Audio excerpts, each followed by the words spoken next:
I didn't understand what survival mode stress was doing to my body long term. Mm-hmm. I thought stress was just a situational thing. I didn't realize it stayed. So think about it this way. When your body is under stress, it reverts back to like caveman times. It thinks that you're being chased by a lion. Mm-hmm. And so any sort of stress, whether it's that you're being chased by a lion or that your boss is pissing you off at work every single day, whatever the stress is, your body will go into survival mode. And in order to do that, it holds on to extra calories. It makes you fatigued. It makes you sleep poorer. And it wants to hold on to everything that it has because it's like, I'm being chased by a tiger. I need everything that I've got.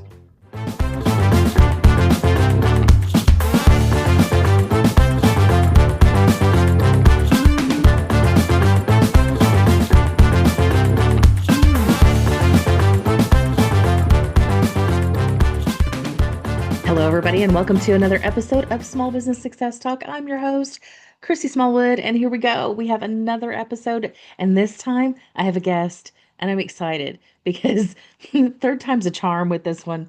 I had so many tech issues and scheduling issues, and because of the life being in, migratory state, I didn't even have tech with me during one of our sessions. I was like, we have to reschedule. So third time's a charm. I finally got to interview Meredith Sweeney. I have been looking forward to this because I've known Meredith for years, but we have never got to hang out, never got to have a conversation one-on-one, just us two. And I've just really been looking forward to getting to know more about how she chose to go into business for herself. Because Dr. Meredith Sweeney is the owner and chief medical officer of Sano Longevity. And she's had 20 years in the traditional medical system. She walked away from the comfort and the perks to pursue her passion for proactive, data-driven wellness. We're going to talk about what that stuff even means and looks like, because a year ago, so back in March 25, small budget, no playbook, okay, she jumped into entrepreneurship with just a clear vision of how she wanted to impact the world. And I am fully here for it. So she's based in Louisville, like a lot of my entrepreneurs have been. And her business has just been taking off. And I've been so excited that our Louisville community has just rallied and supported her. Just the conversation that we got to have is something I'm very interested in and becoming more passionate about, especially as I'm aging. We're all aging. Like I've hit that stage of any good perimenopausal woman would. Like we're looking at, this is one of those things my friends are like, why would you ever say that? I never thought I'd make it this far. Did not have a plan for past 47, and I'm now 50. Don't ask me the details. Nobody really needs to know, but just not like, I never thought it was going to last this long, so I didn't have a long-term plan. Well, now here we are. What am I doing with my life? And not just the basic surface level stuff, but what at my cellular soul level do I need to have longevity and create even more impact in the world. So with that, this is going to be a great conversation with my friend, Dr. Meredith Sweeney.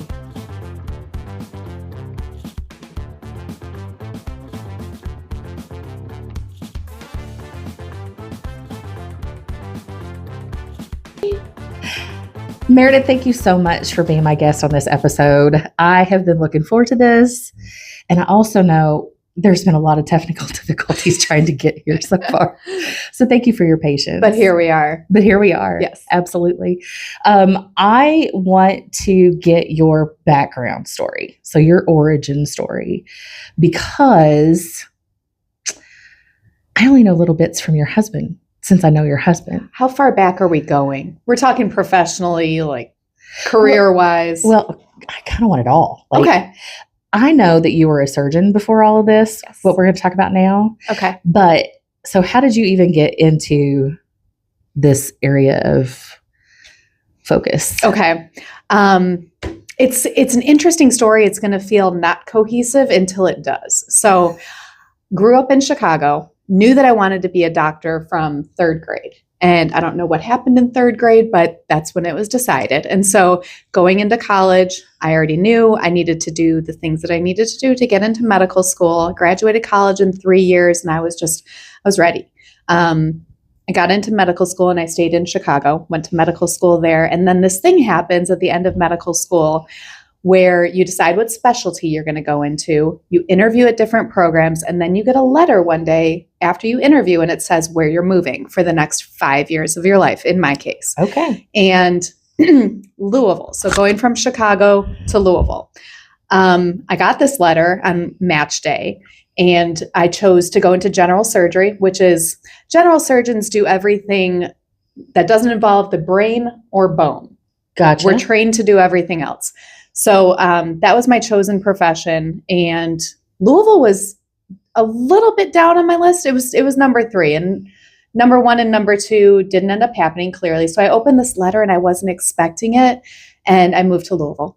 And I thought, okay, well, I'll spend 5 years here and then I'll get out. And here it is 20 years later in Louisville. So what happened? I did my general surgery residency. I love surgery. I did a fellowship in metabolic and bariatric surgery, and I did that for the first 12 years of my career.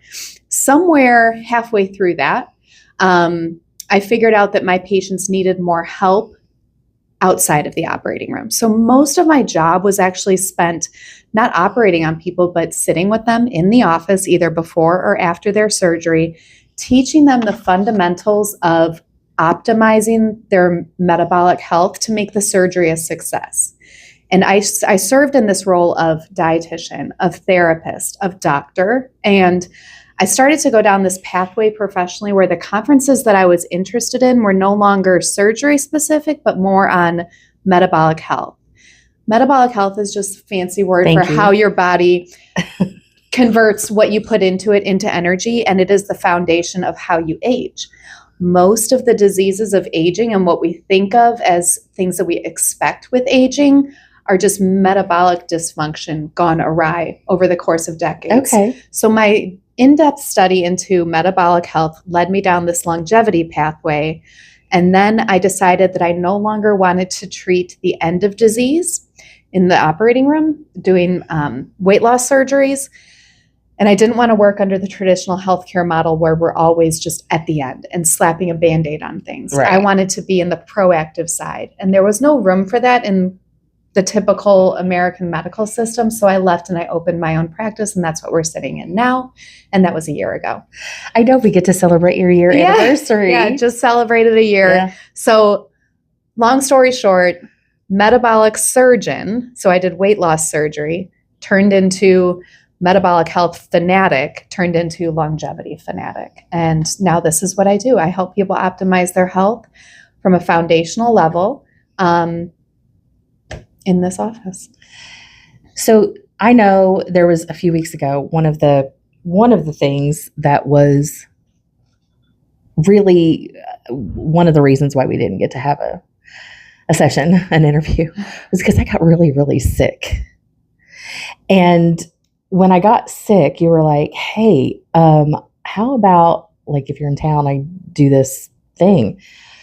Tell me what the thing was and why I should have considered. So I didn't pry. I didn't ask too many questions like, what's going on? What does sick mean?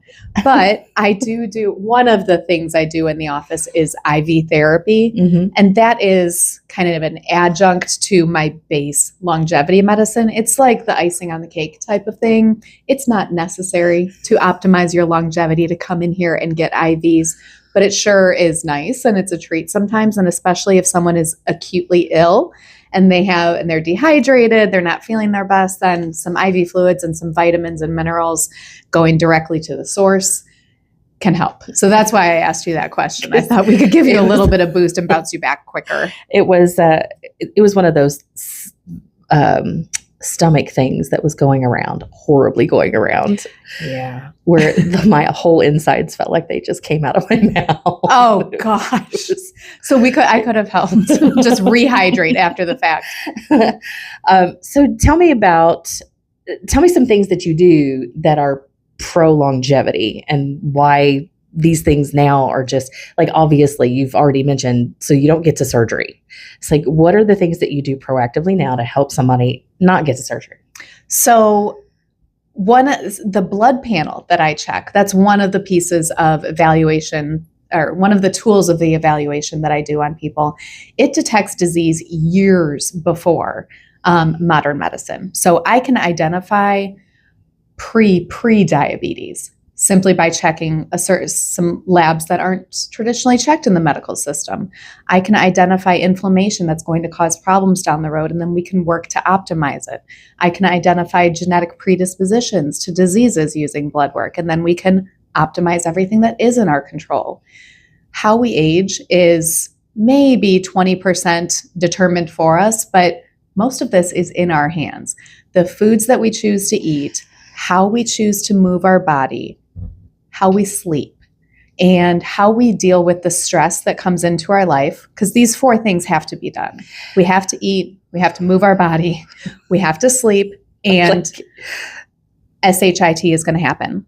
Oh, girl, it's allowed. So, you're allowed to do the say Forrest it. Gump thing. We really don't want to. Shit happens. Yes. So if we can do these 4 things intentionally and with a data-driven plan, we're going to be good.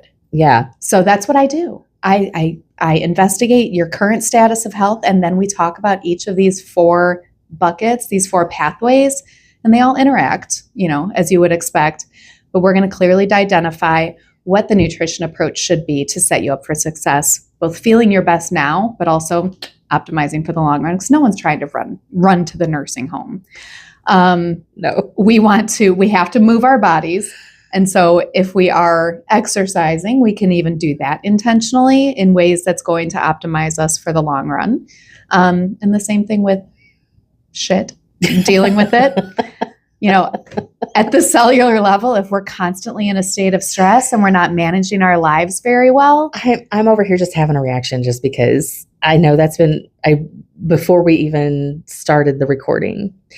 And I've doing an episode about, I'm going to catch people up, because since 2024, my life has been a bit of a shitstorm, and everything is like, I already knew 45, 50 years buildup of living in survival mode. Yeah. And yet one more time, I'm losing everything and have to, it has not helped matters. But I did take a program early 24, where she focuses on the nervous system, like how to calm your breathing and how to readjust your body to feel like you're safe in these situations. And I'm like, here we go. If any of my patients are listening to this right now, they're gonna hear bells go off in their head, because the chances are I've talked to them about breath work, maybe some meditation, intentionally relaxing yourself. It seems like, okay, just another thing to do, and that's woo-woo, but I will say it is a game changer. It helps. It's a game changer for not only my mood, but my decision-making. So you've noticed, is it kind of that thing, well, I'm speculating here, but you can create a space between the stimulus and the reaction? Yes.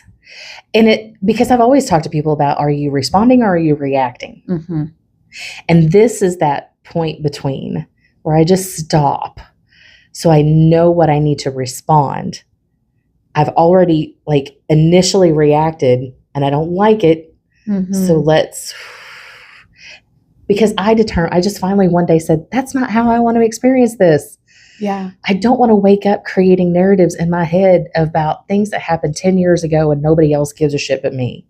Or something that we give ourselves so much real estate in our own brains to continue to live through those things again. But the breath work and meditation has helped me stop that. Okay. Slowing it down, because Amazing. You're really working on you're really working on brain work, really, because you have to sit and tell yourself, just stay still for a few seconds. And I literally, when I first started, I made it to 15 seconds. Okay. And I was like, no, you need to celebrate that you actually sit here and did this for 15 seconds. But I'm now up to good 15, 20, 30-minute meditations. Yeah. But it takes practice. It's takes intentional practice and all that kind of stuff. Yeah. My husband, Daryl, who Christy knows, and is why we're sitting here today, he brought me to a meditation class years ago. And my joke was, well, I failed that class. It's the first class ever I failed in my life. I'm the A+ student. Not here. Well, now it's a huge part of my life. Yes. It takes highly practice. recommend just being still for a few minutes. Like shut the electronics off. That's it. We're so overstimulated. Yes. Constantly. Yes. It's not good. No. I also realized I was overstimulated every time I walked into like a big warehouse store. Oh, okay. Too much going on. So how did you choose to deal with that?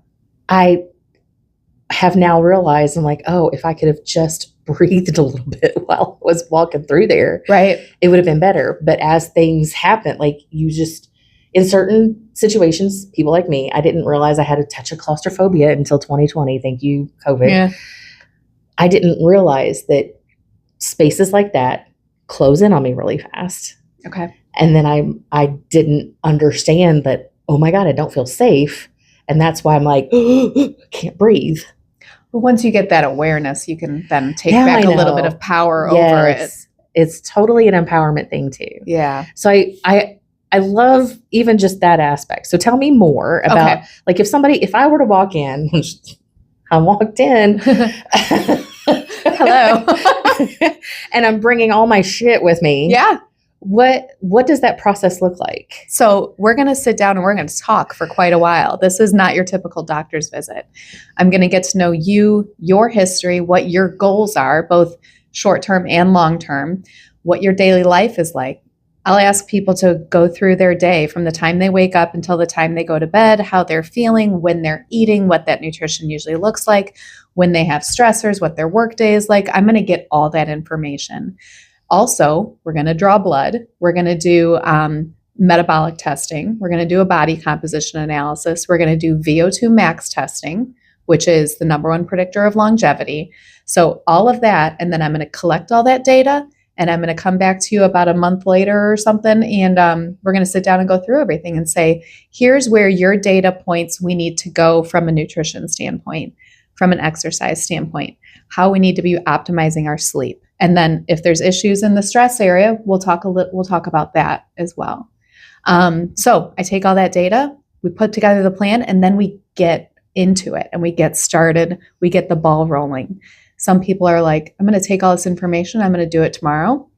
That's rare. So then we reevaluate at specific intervals. We see, well, is our intervention working? And if not, what do we need to tweak? Right. If it is working, what's the next goalpost that we're going for?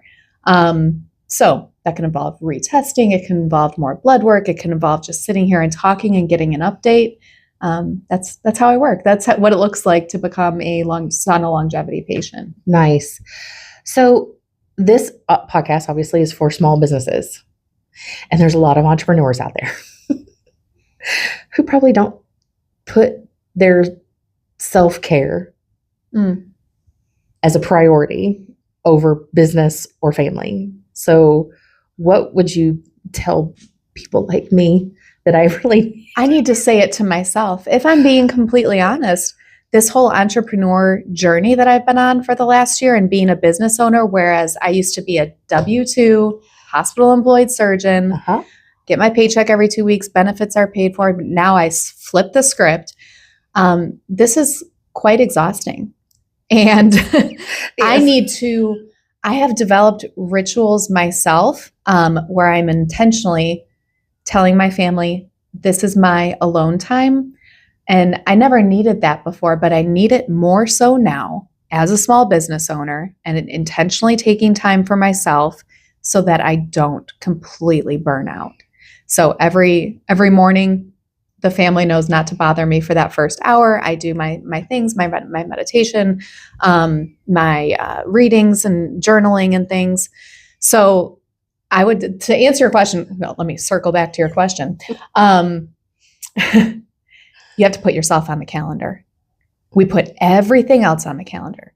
We've got this meeting, that meeting, we've got payroll to do, we've got this. At some point, don't use a pencil, use a pen, and you go on that calendar. you are the most important thing. And, everyone knows this. I'm not going to like blow any minds here, but without you, everything else falls off the tracks. So if you're slowly letting yourself fall off the tracks and maybe not even realizing it, it's going to end up a problem sooner or later. Yeah. Which is the right answer. And I'm so glad that you brought up what your entrepreneur journey is starting to be like. Like you're a year into this. Okay. Yes. And I chuckle because we've all been there. If you've been in business a year, 2, 5, 20, you know exactly what this feeling is going to be like. When you're starting something new, most of your attention is going to building it. Yeah. And then you got to build the momentum of it. Like just because you get the office and stuff doesn't necessarily mean people know about you yet. So you've got to get people into the practice to actually like want to take part of this. Oh my gosh. So what have been some highs and lows for you in your first year? Okay. Let's start with, first of all, let's celebrate that you made it a year. Thank you. What are the fun things that you've experienced over this past year as a new entrepreneur? So, gosh, it's really hard to answer. I am my own worst critic. And welcome to the club. Right. My initial feeling to even hearing that question is, well, but I haven't done this, and this yet. And those are all on my task list of things to do. Tell me the things that you've enjoyed so far. So I have enjoyed seeing patient success stories, first and foremost. I mean, that's why I'm here. That's why I do what I do. You have to be in practice a little while before you start seeing those successes. Mm-hmm. So I'd say the first 6 months, I'm advertising myself and people are coming in to see me, but I have no proof yet that what I'm doing is working. 6 months, certainly by now, I have lots of proof that what I'm doing is working. So I just had to, operate on a prayer those first few months and just telling people, here's what I do. Now I can tell them, well, here's the data. Here's what people are seeing. So that's been the most fun part, is seeing now patients come back, and seeing their progress and their successes. Best part. What I've learned about myself pretty recently, actually, is I told myself I would bring in help and start to just lighten the load a bit. Yeah. As soon as I felt like I was starting to sacrifice myself. And I waited a little too long because there was a period there for a couple of months where I was really burning the candle at every end possible. But I didn't have money to spend, and I didn't have the confidence to bring people in. And finally, the switch flipped, and I brought in a couple people to help me to do what they do best and take that load off of me, who doesn't want to necessarily do those tasks, or I don't feel passionate about them. So now I have a longevity coach that can assist patients in coaching them through their new plan, help them get over their mental barriers. That's not my forte, it's hers. I have a dietitian. She can tell someone exactly what should be on their dinner plate. I give them a high level overview. I tell them from a macro standpoint what it should be looking like. She'll tell them, here's the recipe you're going to make Monday and then Tuesday. And so she breaks that down. And now I brought on an assistant as well. So, how are you doing with your marketing? Maybe we could talk later. We should. It's been word of mouth, which I'm super proud of. So my initial patients that came in to see me were mostly medical professionals that knew me from my previous life as a surgeon, and they followed me. They followed my story via social media. So as much as I hate getting pulled down the social media rabbit holes, and I really try to limit that for myself, social media has been an amazing marketing tool for me, as well as just word of mouth. Now it's taken over. Now people are sending me their sister, their mother. I have a father-son duo that are coming in for their first visits together next week. And they're coming because their wife already works with me. So this is how I've grown. I haven't done, marketing. It's intimidating, and I have no business doing it. I'm not a marketer. So, that's probably down the pipeline. I feel like God looked and said, oh, she's going to need some help. How about this? Yeah. I need help in more ways than one. I know, maybe that's part of the small business entrepreneur journey, is learning what I am passionate about and what I should be putting all my time and my energy and my mental real estate into, and offloading the other stuff instead of trying to do it all just to save a penny. Like, my energy and what I have to give to my family at the end of the day need to always be kind of upfront and just paramount. So we've talked about things that jazz you with doing this business, and I love that. What have been some things you're like, I never want to deal with that again? Ooh. I mean, they're all little tasks that I make take longer than they need to. Things like choosing a medical record. I can't tell you how much time I spent interviewing these different medical record companies. So that's just one example, but there's so many examples similar to that, where I just spend so much time going down all these rabbit holes trying to pick the exact right perfect thing for sauna longevity, and it is exhausting. So that startup phase, I mean, the time that I spent on Wayfair trying to pick out this desk, I don't that's the stuff. That's, it's beautiful. Oh, well, thank you. A great job. Funny story about this desk. Once you build it upside down, and then once you go to flip it over, it's too dang heavy for you to do. So I had to call my friend who lives down the street, and I'm like, Suzanne, can you come over real quick and just help me flip a desk over? Like, literally flip a desk. Everybody wants to flip a desk. That's fantastic. So yes, there are some of those. Like, do you ever get yourself into decision fatigue? All the time. The perfectionist Meredith is always there, always on the shoulder, and everything, I'll research it until the end of the internet, and decision fatigue is real. And so it's almost a blessing when I get to that point where I'm just like, screw it. Pick one. And it's just like, well, at least it's done. I just want to take a minute to thank the sponsor of our show, 502 Hemp in Louisville and 812 Hemp in Clarksville, Indiana. If you are looking for quality legal cannabis products, they are definitely your source. If you have questions of what would work best for you, their educated staff can help you choose the best product for your needs, like they did with me. I was having some real issues. One, my hormones were raging, and I was raging all the time, just not in a very good place. And when I went to the store and I expressed everything that was going on, they asked additional questions that helped them get me to a solution.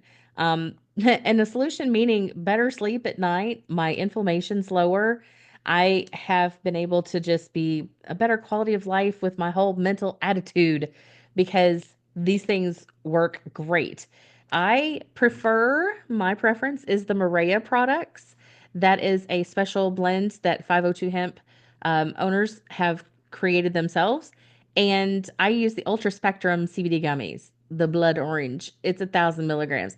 Like, this is the potent stuff, like, meaning it's the highest milligrams I can get. And I need that for what my system needs. You may not need that much. They also have oils. And so I love the full spectrum here as well, but they have ranges, and according to what you're looking for to help in your body, they can help guide you in that way. So check them out at either 502hemp.com or 812hemp.com.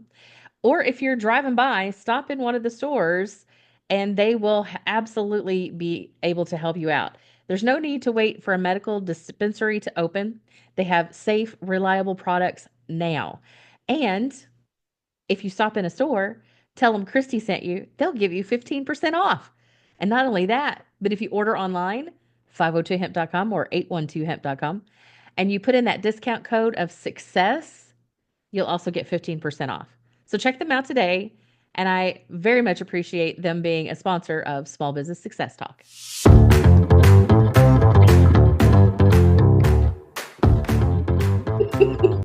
That's fantastic. We all have stories. Look, we all have stories. So if you, as you move forward, so you're a year into this. Okay. What do you see this business becoming? See, now that makes me happy and that brings a smile to my face because I do have like a short-term and a long-term goal. The next move is going to be in a bigger space with more capabilities for patients to learn functional movement, to learn strength training, to do training on site. Ooh, nice. Yeah. Some longevity specific fun machines, things like that. So that's the short-term goal. Long-term, now this is like really overarching. Long-term, my goal is to always stay at the forefront of technology and medicine and what the latest and greatest is in terms of helping people optimize their health. Because the data is always decades beyond where traditional medicine is actually practicing now. So if you go to your primary care doctor now, they are amazing people. They're doing an incredible job, but they have to operate under what the insurance companies are going to pay for. Right. And this data is way behind. So I'm doing medicine of the future. They're doing medicine currently. I want these things. I want them to be doing what I am doing. And then I'll still be at the forefront because there will be a new future. So long term, I would love for what I do here to be just the norm and that everyone is getting these particular lab tests, a VO2 max test, a body composition analysis. That should be standard of care now. And then I'll be on to the next thing. Greatest information, the next scientific, data-driven. That's awesome. I love that vision. That is fantastic because it pulls you forward to something positive. Mm-hmm. That is helpful for humanity in general. Yeah. The science of longevity and getting ourselves optimized to be our best self now and to have more functional years as we get older. This is a huge industry, and the data that's being gathered, it's just exploding. And so I'll stay at the forefront of that. I'm always going to have my finger on the pulse of that and bring that into patients here. There was something you said in the beginning that made me think this is not just a one area magic bullet. This is what you need. This is a holistic approach. Yes. To us as a human being on what it takes to live our lives long. Right. Yeah. If you're just focusing on one area, it's not optimized. We have to focus on the whole person. And along those lines, if you wake up every day and you're just like angry and you don't want to be here anymore, then what are we doing this for? So there also has to be a sense of joy and purpose and reason to get out of bed. Yeah. Again, I chuckle because I was there. I was that person that like that anger was the energy it took for me to get to the coffee pot in the morning. Well, And I don't like that. I didn't like that. So I may change. We don't like it. It's very hard to crawl out of those times though. So good for you. Thanks. Most people have stories like that where, something just knocks us down and it takes everything you have to get up on your feet again and keep going. Well, and it's nice that there are people like you that exist with the services that you have specifically for this, so that I know it's not all in my head that my body is having an issue. Mm-hmm. I'm not just making shit up. What does my body need that is different than just walk a mile a day? I mean, I understand I need to eat better, exercise, but there's more to it, especially like we've talked about before we recorded. Women of certain ages, we have an extra layer of hormonal battle going on. And so it's not just yes, I need to get up and move. And yes, I need to do things, which I do, and yet still have these other issues that make it look like I'm not doing anything. Right. Does that make sense? First of all, I'm a big girl, but I still eat pretty darn healthy. I sleep 7.5 hours a night, and I'm moving. Now, mind you, I'm not running marathons or anything crazy. Right. But I'm up and moving all day long. Still look at me. And I'm like, oh, that's right.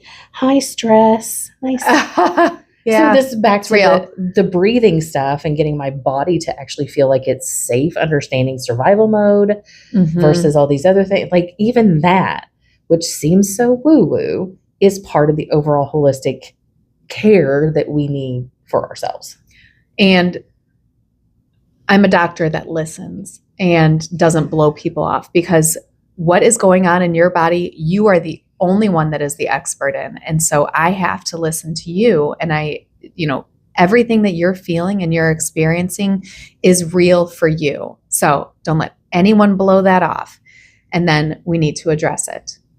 I mean, I choose to do it using technology and all these, scientific things, but acknowledging how we feel and then having someone else hear and accept that is very powerful. I have this story from when I was doing surgery, and this woman was explaining some gut symptoms, and she was saying, it happens when X, Y, and Z, and everyone else has done every test under the book or under the sun, and no one can find anything. And she's like, and I really just think that it tends to happen when I'm stressed out. And I'm like, that's exactly what's happening.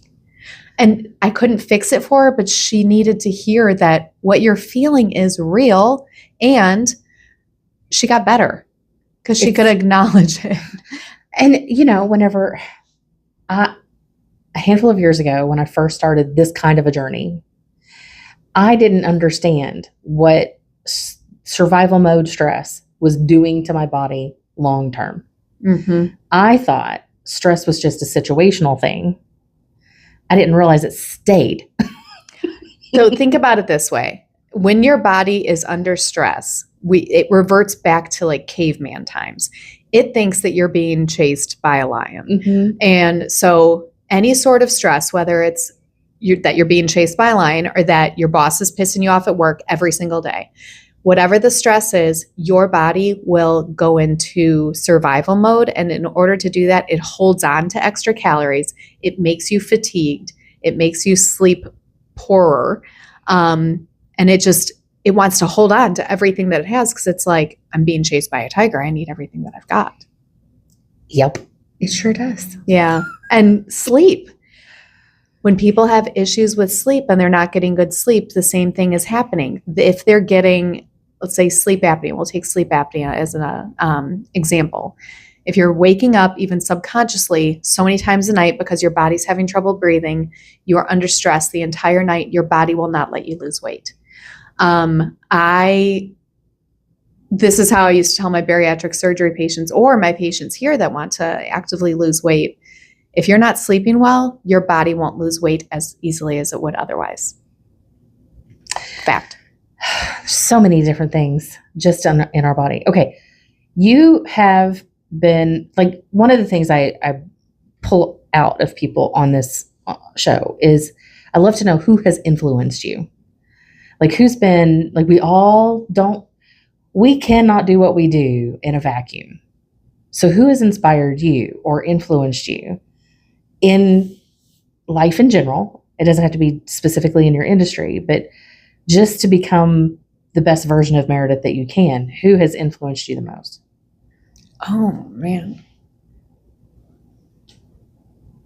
I feel like you're going to have to edit out the long pause that comes here. Not because there isn't anyone. It's just there's so many little, I think, people process influences. This is a big question because it's not necessarily one that you're like, oh, that's it. And it's different for everybody. So. Okay, we're going to start with my mom. She was a complete badass and she did a lot of things on her own. My dad was in the picture, but she did most of the stuff, most of the heavy lifting, and she excelled in her career, and she was just a complete badass. So follow that lead, and then move to more current day. My husband is a huge influence because he forged his own story. Mm-hmm. And I watched his success. I watched his struggles. I watched behind the scene, everything that happens behind the scenes. And he just went for it. He just I'm going to do this. And he's a life coach. So he's I think with life coaches, you either know if someone's going to be a decent one or they're not, just by their personality. We've discussed this. He is gifted. He was born for this. Watching his entrepreneur journey is helpful.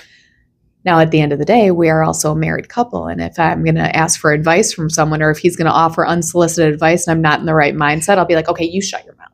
I mean, one of the questions I'm going to ask is like, how do we get two businesses under one household? How's that going? You have to give advice only when it's asked for and when it's in a receptive mode. Mm-hmm. You know how I can be complaining about something or just talking about something that's causing me a little bit of stress, but if I'm not in a receptive mode to hear advice at that point, then either I tell him, just lay off, I just need open ears right now, or I'll say, okay, give me what you got. But without that, if it's unsolicited and it's coming from your partner and the person that you live with and you have kids with and stuff, it's almost like two heads just butting over and over again. It's hard being in a two entrepreneur household because we both have opinions about each other's businesses too, but we have to figure out constructive ways to either share those or zip our traps. Yep. I mean, or you can keep that to yourself. Yeah. And I love that your biggest influencers have been part of your family. So very inner circle, very hands-on, very direct. I'm one of those that I have a lot of digital influencers. And I say that because I've never actually met them. Actually, I did get to meet one. But we don't have conversations and they didn't see me grow up and they've not seen the progress, but I can learn from them. And I have a gift, I'm calling it, I can learn from other people's stories and mistakes. So I can apply what you've learned to my life. I can do that. And I do it with intention. So I've been very open to having a lot of those kind of influences over the course of my life, which is, very different which makes me different than my family and where I've been. There's plenty of longevity focused physicians out there, and I take little bits from all of them. And I'm very appreciative that they opened up the space so that it's even a topic of conversation. Yeah. Oh gosh. There, and the song Trailblazer comes to mind. So in the country music, they have a song called Trailblazer and it's women. Can you sing it to me? Nope.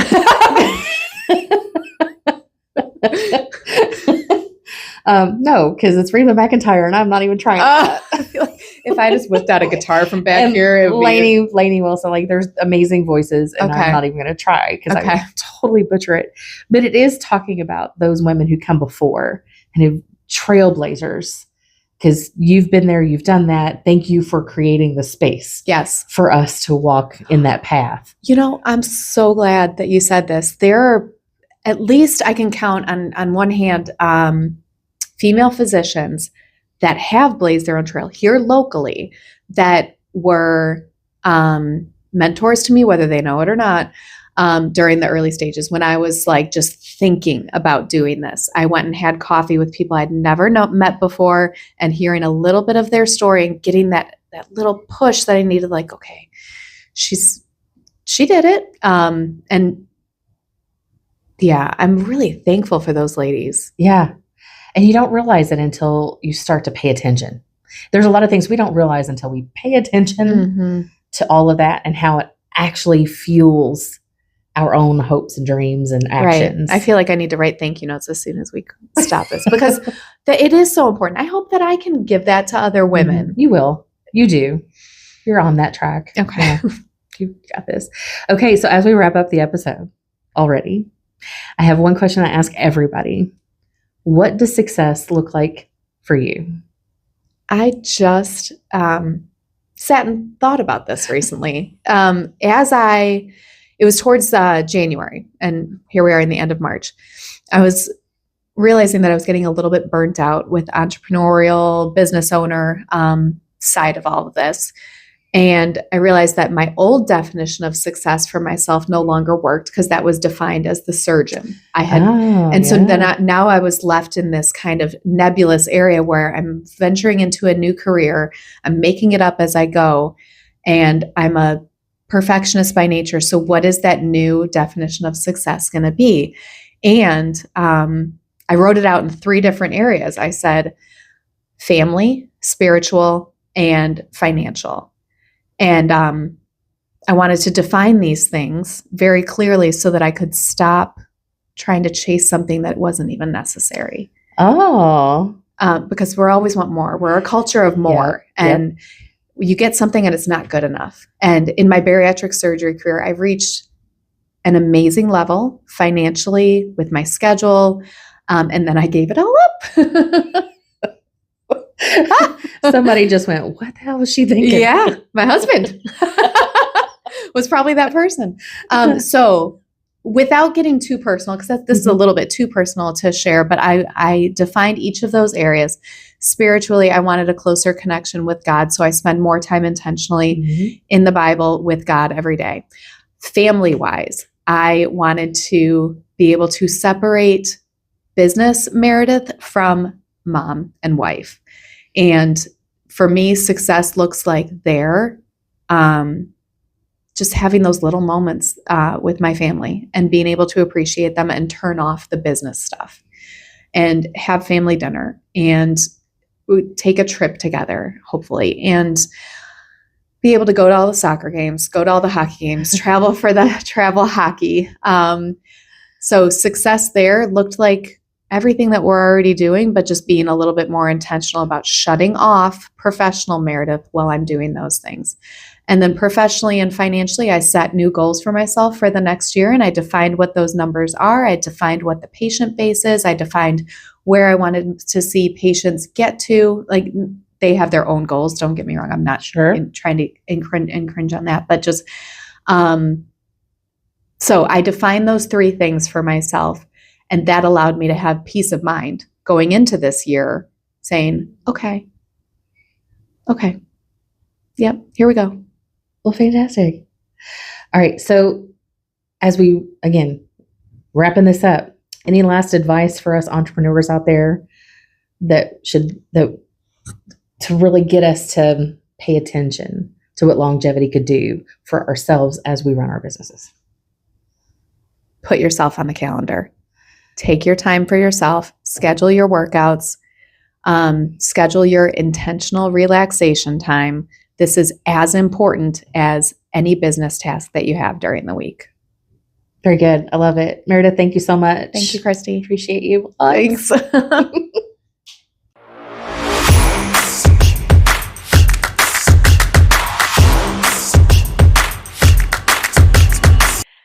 See, I told you it was a great conversation.